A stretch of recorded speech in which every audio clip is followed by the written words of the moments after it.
Hello, my friends. This is The Art of Prepping. I hope everyone's doing good today. So I just wanted to chat for a moment about some various options, and I'm going to do this in the form of a checklist. So some high quality but budget bug out bag gear options. And so, I was prompted to do this after talking to a friend last night, and he said, hey, you should probably, kind of cover some options for those who are new to building a bug out bag that are on a budget, because a lot of people are on a budget out there. I know I am. The cost of living has gotten so high in just the last couple of years. It's just amazing how, things have changed so much.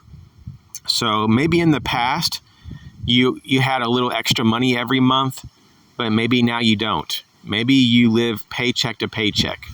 And if that's the case, you can either use what you have, or if you buy something new, you're going to have to get something that you can afford, obviously. So you can wait until things go on sale, or you can go to thrift stores or flea markets or go to yard sales. Or you could even borrow items from friends and family members, if that's even an option. But be creative. Be creative. And so I'm now going to go through a checklist here, going through some of the main categories of the bug out bag and just kind of brainstorming with you some of the things that I have used and continue to use to a large degree here on the list. That are really good to start out with, really good bang for the buck, if you will, high quality but budget bug out bag gear options. So the first is food, and for me, you just pick whatever the healthiest food bars that are available in your area. You could make your own food bars. The only problem is that, when you make them fresh like that, it's kind of hard for them to stay fresh for a long period of time. So if you're going to store your bug out bag for a number of months before you check on it again, those food bars that you make could be bad. So there is one of those opinions out there that it's kind of better to have something that is kind of proven to be more shelf stable. So with food bars, you typically get anywhere, those that are actually bought from a store, you get anywhere from like 3 to 9 months on average, depending on what food bars you're talking about. Typically, the healthier the bars, the less preservatives. Therefore, it has less of a shelf life. So, it's kind of how it is. And just like give and takes. But, just get the healthiest food bars you can find. And there's a reason behind this, is because food bars, don't require cooking, and you can eat on the go, regardless if you're on foot or if you're driving a vehicle and bugging out in a vehicle, or if you're on a bicycle or whatever. You can always just eat on the go, and you don't have to pull the vehicle over and make a fire and cook something. You don't need to do that, or you don't need to make camp. If you're hiking, to a bug out location, you don't need to have to make camp and make a big, ordeal to make a meal. No, you can just pull out a food bar and eat as you go, and you don't even have to stop.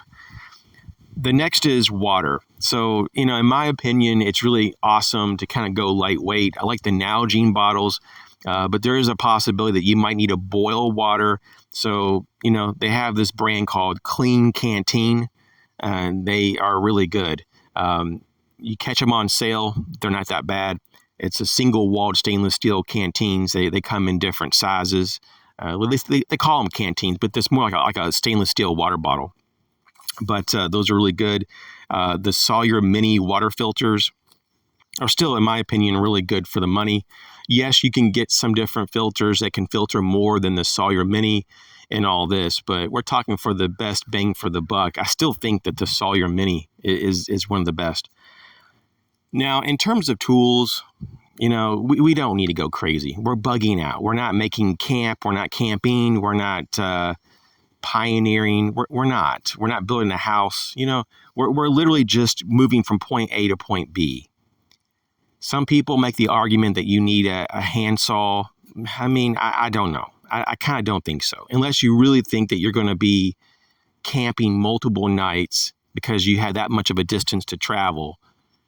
And maybe it's really cold out. Therefore, you need to, process some firewood. I mean, maybe you need in some situations, for some people, maybe a folding saw. But for the vast majority of people, and I would dare to say over 90% of people, they don't need most of these tools out there that we're told that we need. So in terms of tools, I would just say find yourself a good mid-sized Swiss Army knife. And if you just really want a fixed blade, they have Mora knives that you can sometimes catch on sale for $10 or less. Just basic Mora knives. Mora, they're made in Sweden. And they have basic steels, but they're good steels, And so there you go. And just my personal opinion, I would go with their stainless steel because you just get a little more corrosion resistance, and you can almost kind of forget about the blades in your pack. I've never had any of them, rust on me. Okay. The next category is shelter. There's so many ways you can go about this. Once again, you can just use what you have. If you have some utility cordage around the house, you can just use that to create whatever you need. And since we're talking about shelter, if you want to create a ridge line with some basic utility cordage, you could do it very easily. But ideally, though, even on a budget, you can do this. Number 36 bank line is very good for that. Just general, task for putting up shelters. Just a small hank of 550 paracord, or also known as parachute cord. How much cordage? You don't need that much.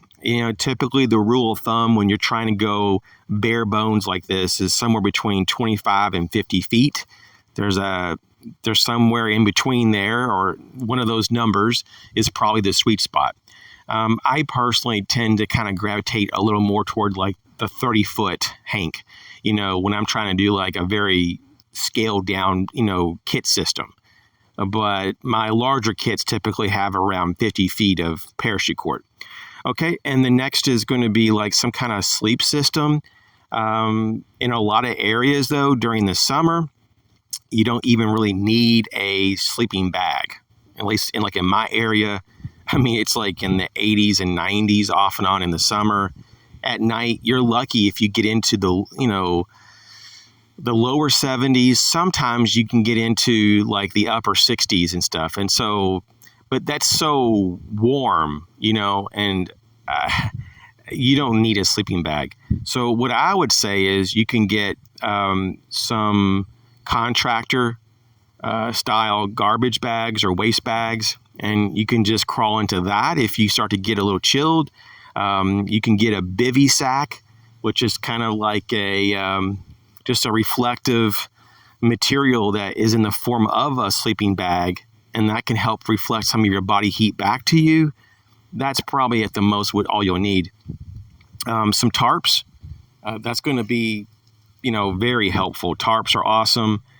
Some 5x7s, maybe like 2 of those, and we're talking about those that are the camping style, like the backpacker style, right? We're not talking about like just the general utility type that you get like at a hardware store, even though you could use those, but those are typically a more bulky version. And so we're just talking about just an option that is a lot more low profile. And you could also go with a sportsman, type of reflective blanket or emergency survival blanket. They have different names for them. You could go with a really basic hammock as well. Sometimes you can find them for very little money these days. They kind of go on sale on Amazon and also in big box stores. I've seen them as low as like $10 in the last few years. Ponchos, you don't have to get anything too expensive, but that is a really nice piece of kit as well. Some people like to get rain suits instead. What about a change of clothes? I think it's good, and you don't really need to buy any of that. You can just use what you have. I would definitely go with more of a synthetic clothing, though, and try to avoid cotton. Okay, so we talked about yard waste bags. You also might want to consider, just bringing a hat to kind of keep some sun off of your face or your body, some work gloves, eye and ear protection. Those are also things to consider. Fire. What about fire? 2 lighters, is kind of smart. I would probably try to stick with, brands that have good reputations like Bic, Scripto, or Clipper lighters. I would bring a ferro rod or have at least another option than just your lighters, and that could include matches or a Fresnel lens.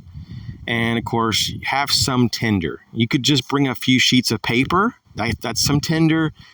Some bark, there's different types of bark out there that you can just grab up as you're moving through an area. And that certainly can be, tinder. You can get man-made tinder, cotton balls, petroleum jelly, all that stuff if you wish. Now, for a moment here, let's talk about power. So we got basically a rechargeable power bank. You can also get power banks that have like a small solar panel, but to be honest with you and just to be realistic, they don't really do much. So I wouldn't worry too much about trying to recharge, your actual battery pack. Just make sure you have a battery pack so that you can recharge whatever you have, because this whole bug out ordeal probably won't last more than just a few days. So just have enough power to run whatever devices for the length of time that you need. So we have power. And so basically, for me, I think about a 10,000 milliamp hour battery is really just plenty for just charging USB devices. Okay. And then if you need some loose batteries, include those. Like if you need a couple AA's or AAA's, include those. Now, the next category is going to be comms or communications. And you can definitely include a very simple 2-way radio if you're with other people, and in particular if you're in a group. But you really don't need a 2-way radio if you're just by yourself. That's kind of how I think about this. So yeah, basically what I would have though, and this is still even optional, but if you're just wanting to know what's going on around you, especially if there's like a regional or local emergency, it is kind of nice to have a little radio with you. And it could be a little AM, FM, and weather radio. And so like what I have in some of my bags is just a simple little Sony radio. And it just has those basic bands. And you can just receive information. And it has really, really good reception.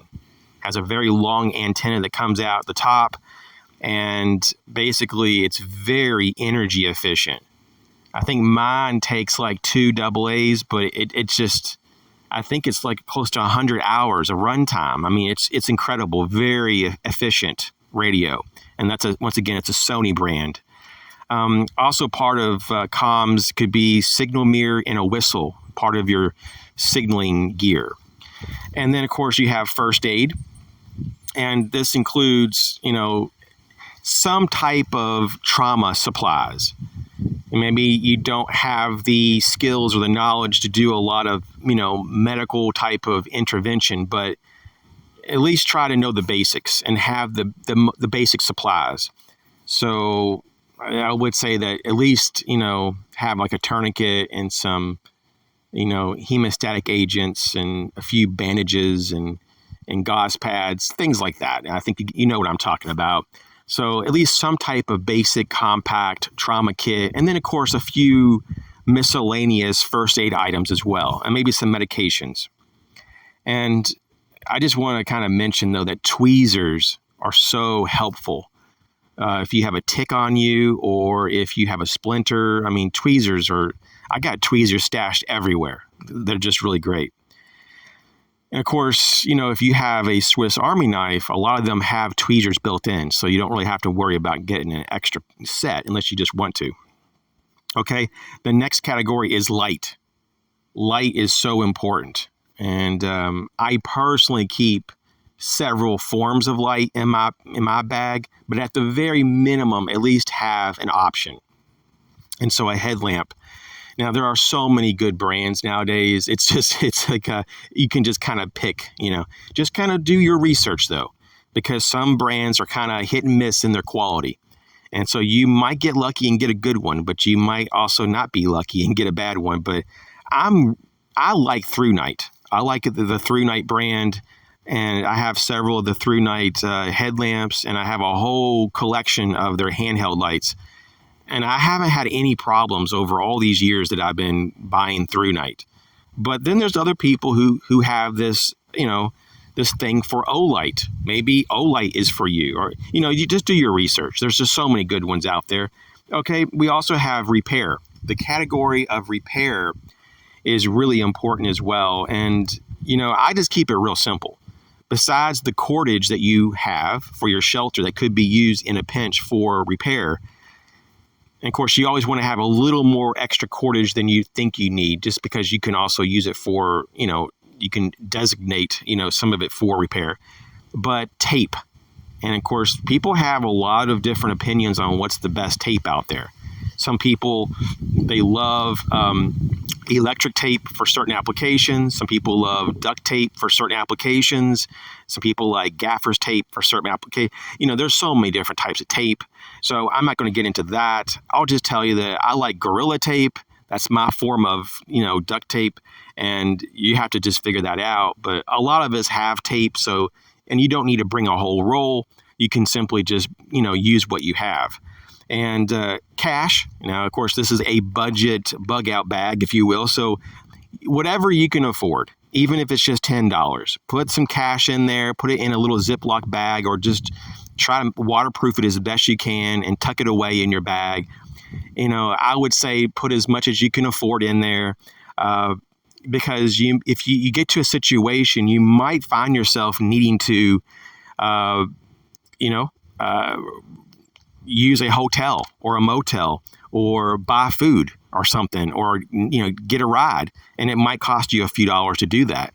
So what I would do is not only have cash, but have small bills.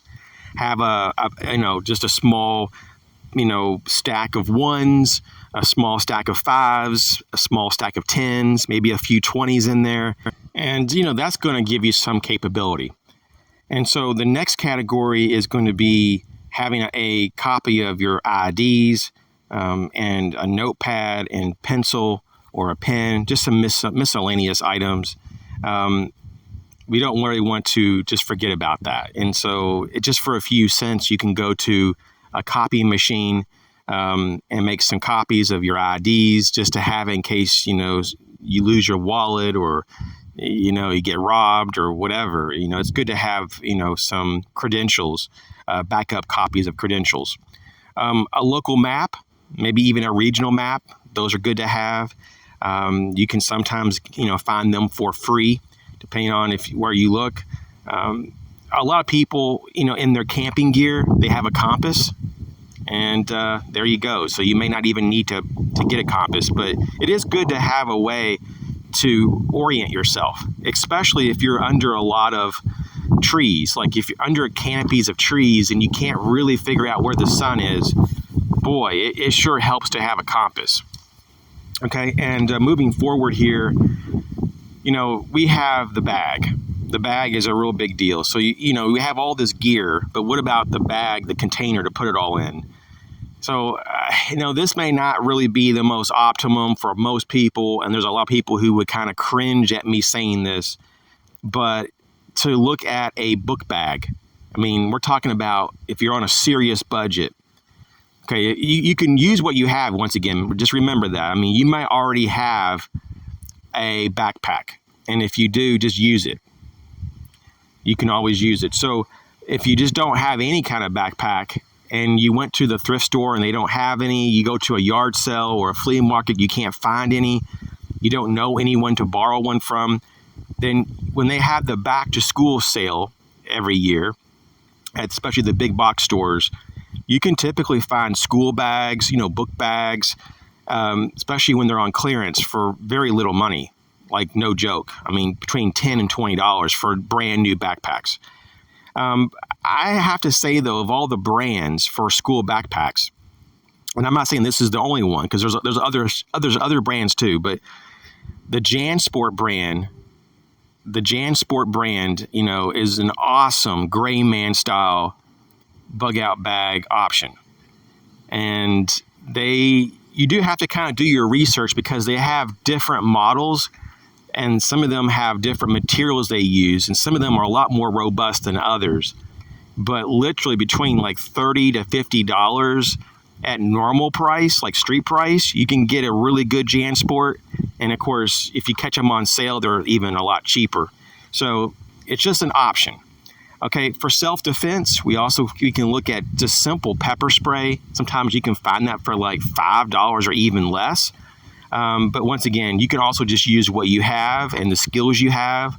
If you have a firearm or other types of self-defense tools, you bring that with, or put that in your bag. Okay, so I hope this was helpful. Just remember, you do the best you can with what you have, and you take your time and you just work on maybe one category a week, or every 2 weeks you work on a category, whatever your budget can allow. And it is possible that the bulk of your bag can be made up of what you already have. And so, you know, for some people out there, very little will have to be purchased. So just know that. And it may not be that obvious at first until you're starting to get into this whole process. Then you might, remind yourself, or you might be like surprised that you're like, oh, I remember in this drawer over here, I have a few extra lighters. And in this drawer over here, I have a Swiss Army knife, or I have this multi-tool. And so hopefully I gave you some different, brands and some things to, specifics. But then I also was trying to be flexible and open to a whole medley of other types of options out there. So anyways, hope this helped. Thanks for your support. We'll talk to you later.